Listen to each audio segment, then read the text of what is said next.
Okay, I wanted to talk a little bit, explain to you guys a little bit about what the enemy was like in Vietnam. We were fighting two different enemies. Actually, I considered three, but one was, of course, the North Vietnamese Army, which seemed to be much more prevalent up north around Hue, which is where I did most of my fighting. Uh, the other enemy was, of course, the Viet Cong. And the Viet Cong were not, they weren't anybody that I particularly respected, but I'd been attacked once before, which is a whole other story I'll tell you about, by nothing but Viet Cong, and they kicked our ass, something fierce. Guerrilla fighters versus uniformed military is a whole different kind of warfare. And you can imagine, I'll talk about the NVA first. Uh, the NVA was an extremely serious fighting force. They were basically all light infantry. They had some artillery, which you could count as rocket-propelled grenades, some recoilless rifles, uh, and some long-range 120 millimeter, 122 millimeter rockets in a diameter about like that. And they make a pretty good little explosion when they hit the ground. So we took that stuff fairly seriously. And of course, they were loaded with 88 millimeter, 90 millimeter mortars. So aside from their basic, seemingly endless supply of RPGs, the other weapon that they used that really decimated us and hurt us badly was the landmine. And they would plant mines all over the place. And I'll tell a story later on about the effect of some of those mines, and it's pretty grisly. Uh, the RPG weapon that they were using, B-40 rockets and more modern versions of that same type of weapon, which to this very day is being used in Iraq and Afghanistan. And it's probably one of the most perfect weapons ever devised. It's simply because look how long it's lasted, how long it's been effective.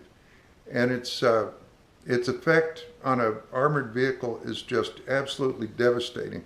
I think only the M1 Abrams has any real effective resistance to the RPG, as just the armor itself. There's other things you can do to defend against it.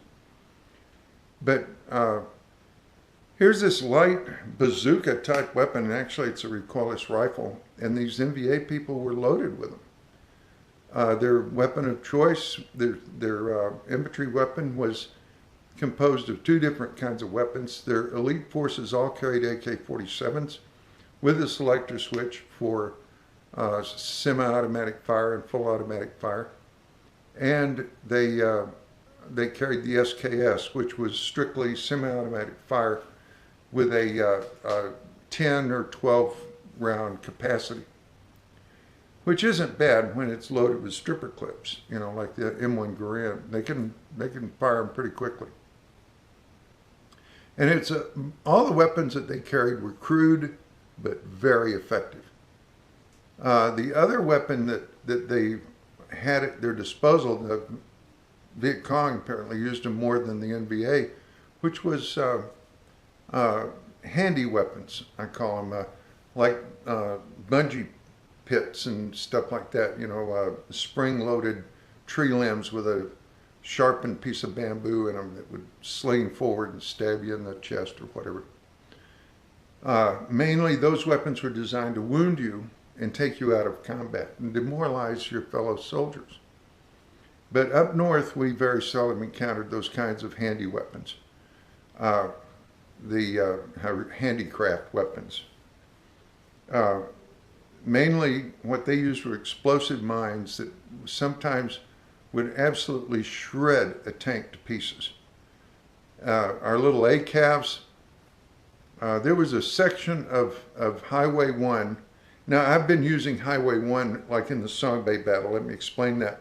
That was an error. There was a major highway there that we locally called Highway 1. It was just for a radio conversation. And but the main highway that went north and south Vietnam is also called Highway 1, and it follows the coast, basically. So what they would do is they would, a great many of our bombs that we dropped did not detonate.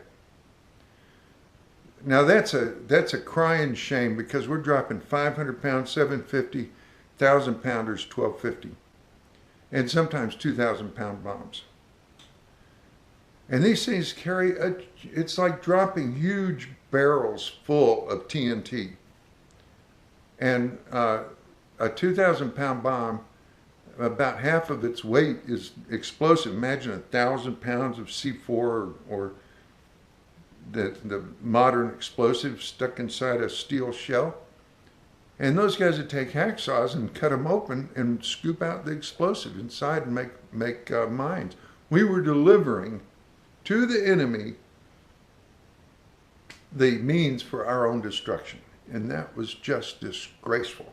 How many GIs were just horribly mutilated and blown to smithereens by our own explosives. And here we are, a highly technological society, and we can't build a damn bomb that blows up. It's ridiculous. But anyway, that's a dirty little secret, by the way, of Vietnam that our government to this day does not want to talk about, but it's true. About us delivering the explosives directly to our enemy in the battlefield. So if these guys would drag a 500-pound bomb behind a water buffalo, dig a hole in the road, plant the bomb, put a very crude pressure device on it to explode it, or they would explode it remotely with our own clickers for our Claymore mines, which I'll describe in another video. But regardless, these are just some of the most ridiculous, stupid things that we did against an extremely resourceful and brave enemy. I told you I would talk about my opinion of the enemy soldiers, the NVA.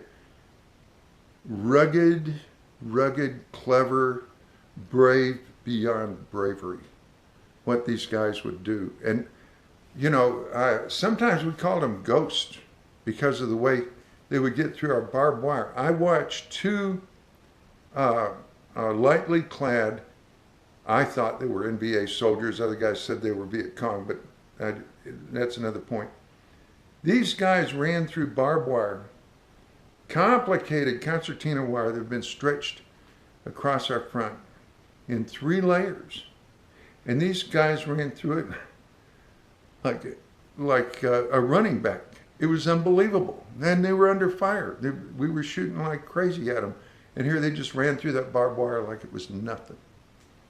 Got on the other side and disappeared in the jungle. As far as I know, they got away. And I never saw the enemy run. I never saw them run away. I always saw them stand their ground. And I had a great deal of admiration for that. These guys, even in the face of absolute certain death, they were, unless they were running for cover, and they would find cover, they'd turn around and shoot at you. In my mind, that's not running from the battle. That's running tactically and strategically to continue the battle. And so, you know, this is an enemy that I went into battle thinking were morons, and come to find out they were extremely tough enemy. Anyway, that's what I wanted to say about that.